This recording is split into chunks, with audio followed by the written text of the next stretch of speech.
Good morning, class. Hope everyone is doing good. So today we're going to kind of jump in because we have a lot to cover. So I have a small little PowerPoint for you guys that you're going to follow along, but I'm going to do a lot of talking. So best of luck to you. All right, so let's jump into this. Class analysis of the Civil War. So I think it's a good starting point to say this. And when we as students, or even historians, analyze the Civil War, we often get caught in a rut, and we often get caught up in the average views or your everyday, topics of what has previously been studied. Now, it's not wrong because that's how you find more information. So it's a good thing, but it's good to think outside of the box. So questions that are often asked are: what caused the Civil War? Could have been avoided? The beliefs of either side, morally, were they really morally correct? Were they really morally wrong? Things like that. So these are all great questions, and have been answered often regarding different opinions and beliefs that are backed up with research and facts. So, other topics that you often come across are the effects of military education and strategies, how it positively or negatively impacted battles. Leadership are also great topics which have been analyzed. But my reason for bringing this up is because these are all things that we've heard before. And today's topic is one that honestly, not a lot of people have really considered. And I think it's important because I think it dives into really answering those questions that I brought into play of could have been avoided, things like that. So hopefully those answer your questions today. So we are all aware that in modern times, Americans have a hard time with immigrants. I'm not saying all Americans do, but they do. They really have fear regarding change. And anyone who's migrating or fleeing and coming to the United States, they're hoping for a better life. And we have seen and heard that foreigners pose a threat to our nation. Whether those threats are bringing violence, drugs, diseases, anything negative into our country. And it is felt that it possesses a great threat to our country and should not be allowed. People often get scared of change, like I've mentioned, or when something or someone is different than them, and it can cause fright. Unfortunately, these same mentalities that we are seeing in the news, or just in modern times, they were shared over 200 years ago.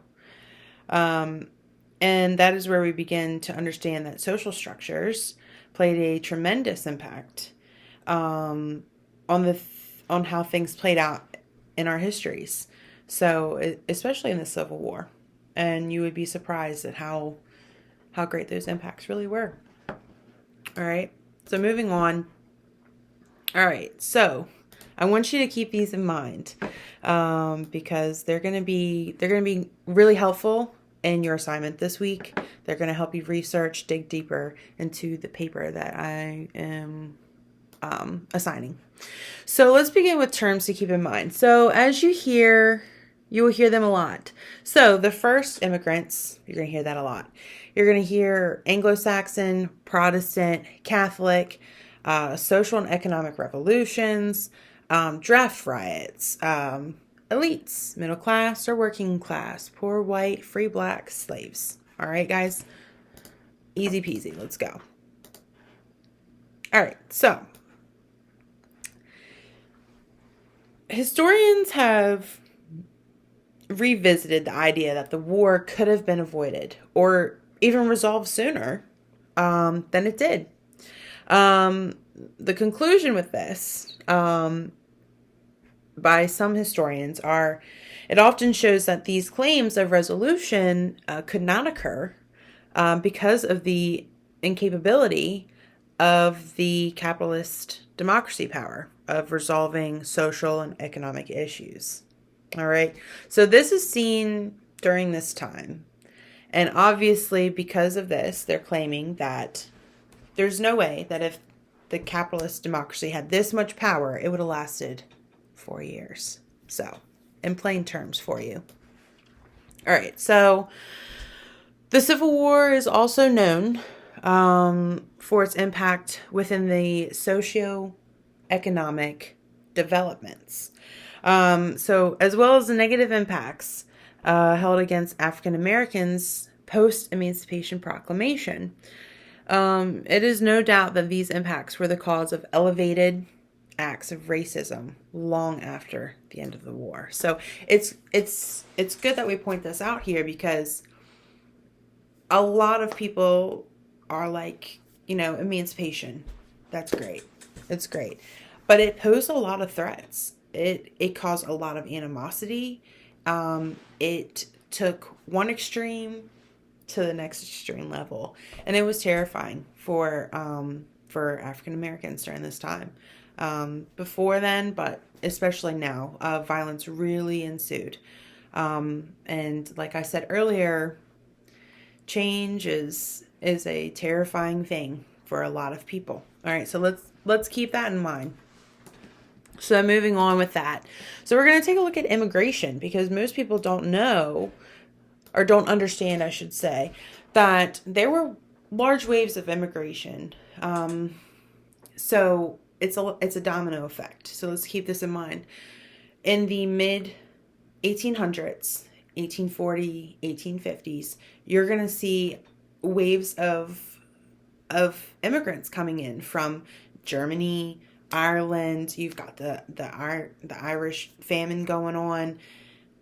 It's really hard. So they're coming to America for this. All right. So the German, the Irish, the Welsh immigrants, who were already highly disliked by natural American citizens by this point, due to their different beliefs and stereotypes concocted by Americans, limited them on their ability to climb up on the ladder of class structures.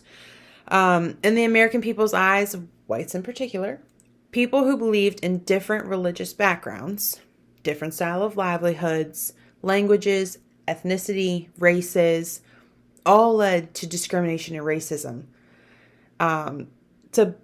That built up between neighbors. The trust was definitely lacking. It was lacking, but there was one common factor, and let's keep that in mind too. That the immigrants and the whites, let's just put them all in one group. The white race, they had one thing in common, and that was the potential threat of the African American community coming in and taking over jobs, security, things like that. The working class whites, who found themselves already in horrible conditions in factories and low wages, they were worried that this abolitionist movement would hinder them further in job security and payments. It was a big worry for them. So these common interests, so to speak, grew, and here we see violence, lynchings, murders, and other unforgivable and disgusting acts towards the Black community. All right. So we have class divisions. The political influence during this time was far out there.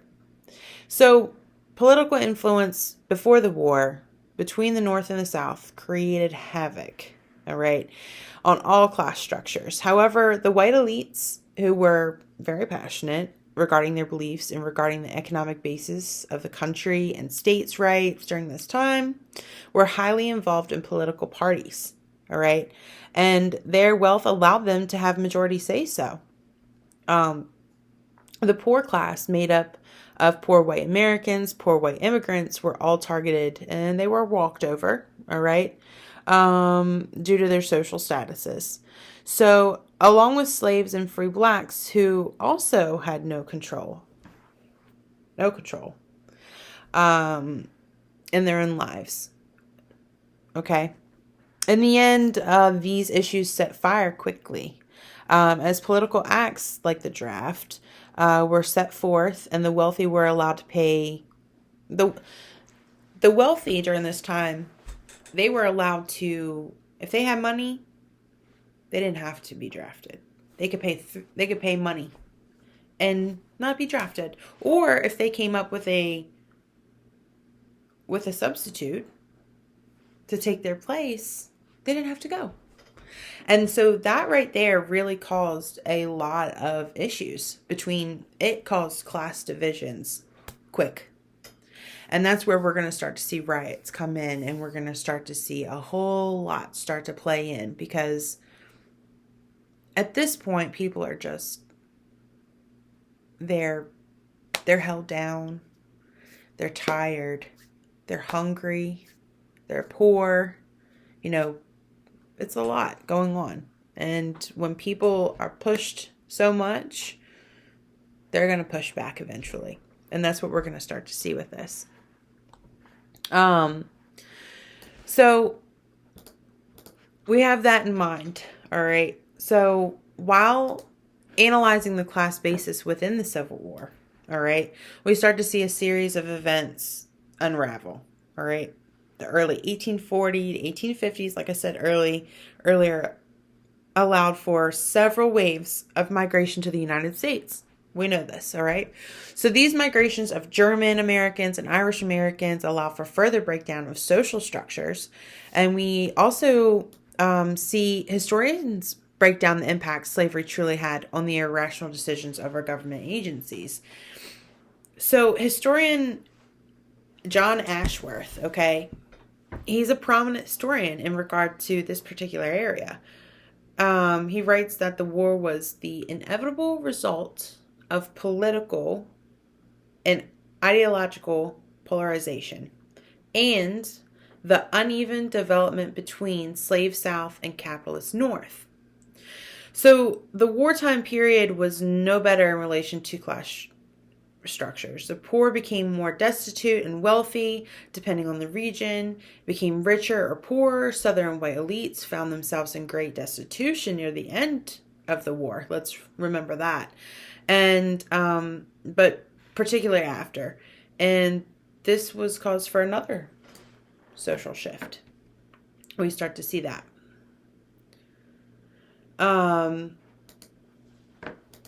So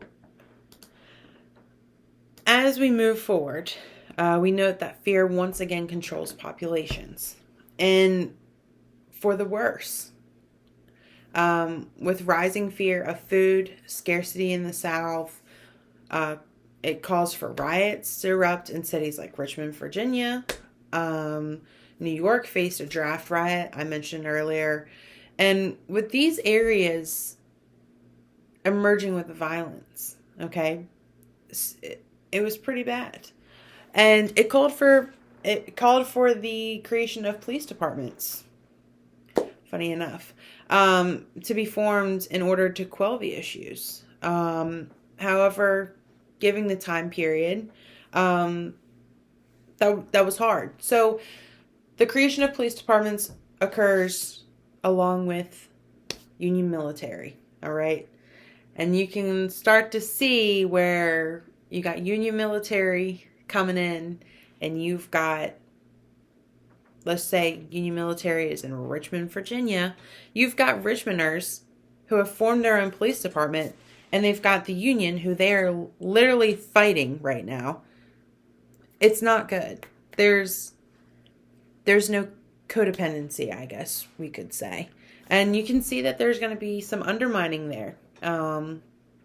All in all, it's the military that's going to come into play as well. So it's not only was each side fighting a war, like I said, and inhabiting thousands of casualties a day, back home proved to be a war zone as well. So you've got the big war, and then you have this line, and then it's just battles within their own regions, as they're also trying to win a war. Okay? So, in conclusion, all right, guys. To summarize things up, the white elites were extremely good at exercising their power through wealth. All right, we know that. We've seen it several times in history. And they were able to maintain these same ideas when the Civil War began. A lot of these wealthy white elites, they had money. They were able to pretty much play the system. A lot of wealthy elites were in political or government agencies. So they had a lot of input. You know, especially when secession started, you see each state that's, seceding, you got people coming up, that weren't normally there before. And that's a big deal in this area.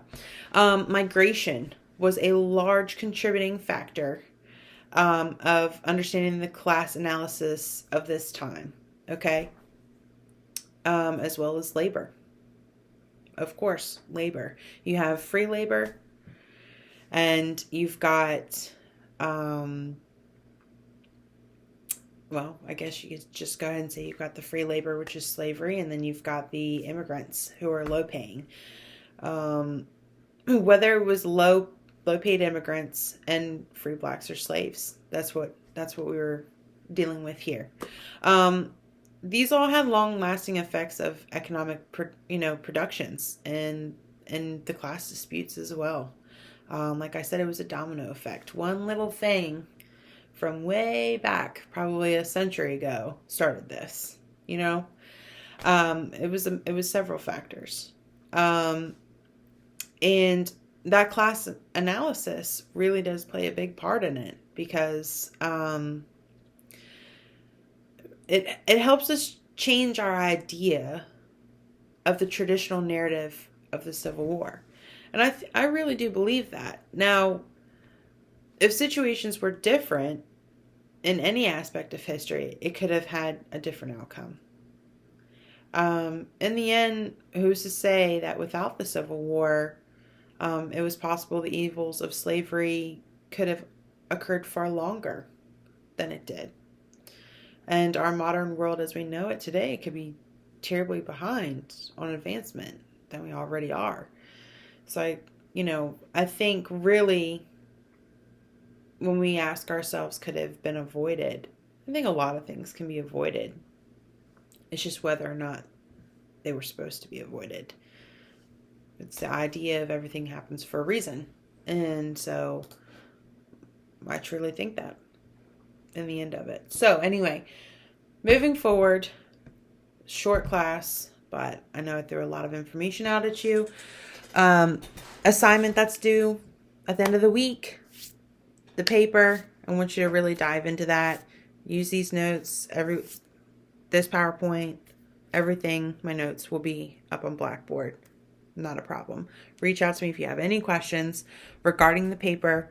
I have some starting point sources for you, because I know that this is going to be a class analysis, and really diving into this is going to be hard.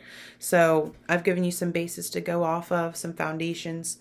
So let's go ahead and if you have any questions, reach out to me. But at the end, this is it. So I hope you have a wonderful day, and I will talk to you soon.